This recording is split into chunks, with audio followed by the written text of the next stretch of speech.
Yeah, Byron, just want to ask you about the receivers. Obviously, we had a bunch of guys that have kind of been held out for a while, starting to come back with Evans coming back, with Harriman coming back. Are you concerned at all about just the overall health of the position?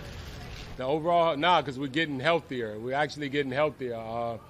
It's a good sign to see certain guys on the grass, certain guys on the field. So we're trending in the right direction from a health standpoint in that position. So we're just going to try to keep these guys healthy and keep putting work in at the same time. You've obviously got some guys in that room who've made some big catches for this organization, and they're fighting for a job. Does that just speak to your depth or the nature of the business? It's both, right? It's both. It's tough for guys all the time this time of year, right? But it's a lot of good football players in that room. So it'll work itself out. Obviously, you want to have as many good football players as you can have, and you want it to be tough. It shouldn't be easy. If it's easy, you're probably not in the right spot where you want to be from what you got as a player standpoint. But it should be tough. It should be tough at every position. We built this team to have the best that we can have, right? So it's supposed to be tough. It's always difficult in that time of year because someone's getting cut, right? People start getting cut. Me being a former player, me being cut before, that's just a difficult time for all of us. But it's the nature of the business. How many times were you cut? Once. It only take one. It only take once. The competition at wide receiver wouldn't be as tough as it is if it wasn't for some of the undrafted wide receivers really making a case to make this team. What have you seen from guys like Stearns, Geiger, Tompkins? I just think what makes it easier for them, they come into that room and they see who's in that room. So they know the level of commitment that it takes to go out there and where's the line, right? We got to play above the line, and they understand that. So it's easy for them to come in right out the gate and knowing what the standard is, right, what the standard is going to be, and they try to match the standard. And it all starts with Mike, Chris, Julio. We got guys that's done a lot of great things in this league who's able to teach and lead that room, which makes it special. And you get more out of your players when you have guys like that in the room. On that flip side, obviously there's been challenges at offensive line. What would you like to see that would put your mind at ease that you've got the group that can go forward? To put my mind at ease or to put you guys' mind at ease? Your mind at ease. Oh, how do you know I'm not at ease? You're assuming that I'm not. That's the game, right? That's the game of football. The game of football, injuries are always coming. Obviously, you hate to lose someone like Ryan that's so important to us. But that's why we try to have depth in every position. We try to have depth in every position.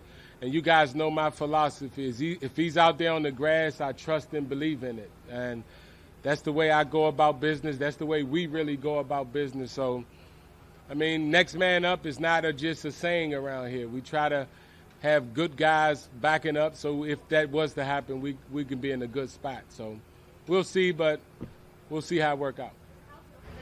How tough is it from an evaluation standpoint when you've got guys that end up getting dismissed on injury and they don't really have the time to come back and still have a proper performance before roster cuts? You kind of had significant injuries on offensive line, Rachaad Harriman out at the beginning of camp. Like, how tough does that make your job? Yeah, I think in the receiver position, I mean, Mike and them was down, but I know Mike's going to be here, so it's not really evaluating Mike, evaluating Chris.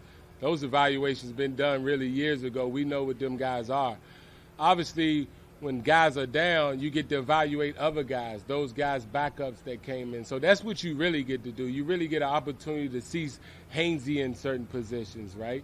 You get to see Luke in certain positions that maybe he wouldn't have been in so early. And you get to grade that and react to that and watch these guys get in tough situations. You get to actually put them in tough situations to see how they're going to respond. So it's always great to get an evaluation of as many guys as possible. But guys like Mike and them, you're not getting nothing from no evaluation from them. That's pretty much been already done.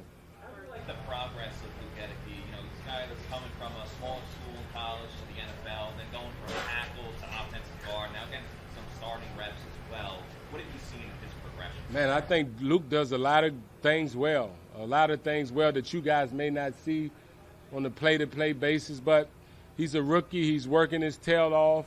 What you like about him, he's physical and he's going to work. And anything we're trying to help him to get better at, he's working at getting better. So those type of players tend to improve as the year go on, and we expect that from him. guys have confidence in Hainsey, you have confidence in Luke. Who's shown you the most? Who's impressed you of your backups on that line? It's not about who's impressed me the most, right? It's about just a true evaluation because you didn't get an opportunity to see Hainsey get this many snaps before until Ryan went down. So it's what we thought, and then we see him have the opportunity to go out there and perform, and you see some of the things of what we thought. So we're just working on that process. Like I said, Hainsey's another guy. With every repetition, he's going to continuously get better. So he'll have a lot of opportunities to get better because of a rep standpoint, and we'll see. What has Cole brought to you guys as a blocker? He looks especially good as a run blocker. Cole? Yeah. I mean, I think he brings more than just run blocking. What that is, we're still trying to figure out, right? We're still trying to figure out what kind of team we're going to be right now. But he's done a great job coming in here, getting his face, getting dirty. He don't mind getting dirty. He don't mind when it's noisy in there. He's a guy that loves the noise, so you always want those type of players, especially how physical and violent of a game that we play. Byron, how did Tom look to you the last couple days? Excellent. Obviously, there's no Rob Gronkowski now, and you've added Russell and Julio at receiver. But in terms of the offense itself, with Bruce not being the head coach, will we see fundamental changes or differences in the offense this year? We'll see. We're still trying to develop what we're going to be. Right now, we don't know what we'll be. We'll know what we're going to be starting at week 1, so we'll see. Somebody like Rachaad White, who's shown flashes throughout this camp and the preseason games, I guess what excites you about his skill set, and how do you see him maybe being used this year? He's a man's man. I call him to be a young guy. He's a really thorough guy. He's a really thorough guy. He's really aware. He's really smart. He plays the game in a physical way. So he takes notes like a quarterback. So he's a real smart kid that has an understanding and a feel for football, which allows him to play the way that he plays. Byron, what's your overall assessment of Kyle Trask through 2 games and thus far in training camp? Man, I think Kyle has been improving drastically. Obviously, the results and the numbers from the game, I think he was a few play away from you guys thinking he may have had a big game that game, but that's not how it goes. I see him getting better every day, though. So he's improving on things that you guys can't notice. That's all about playing the game of quarterback. When you have the turnovers, those are things that you guys notice, and those are things that you guys grade. But other than those type of things, obviously we got to protect the football. But other than that, this kid has been getting better every day also. And it's just a repetition thing. It's hard to play quarterback in this league, right? And you compare everything to Brady, everything looks bad, right? And that's what he's facing right now. But I'm glad that he's in that room with Thomas because he gets to get better. He gets to hear it from Tom also. So I think the kid's proven as much as you can improve with the reps he's been getting. Is there like a specific area or two, or like a play or two in one of the preseason games that really struck you as like showing Trask's growth? For Kyle, there's no such thing as a one play when you're talking about quarterbacks. It don't really work like that. It's not like, oh, I hit this one play, I'm getting better, right? I hit a big play for 50 yards, I'm getting better. But if you screw the other 50 plays up, you're probably not getting better. So we like to look at it as a whole, and I think he's getting better every day.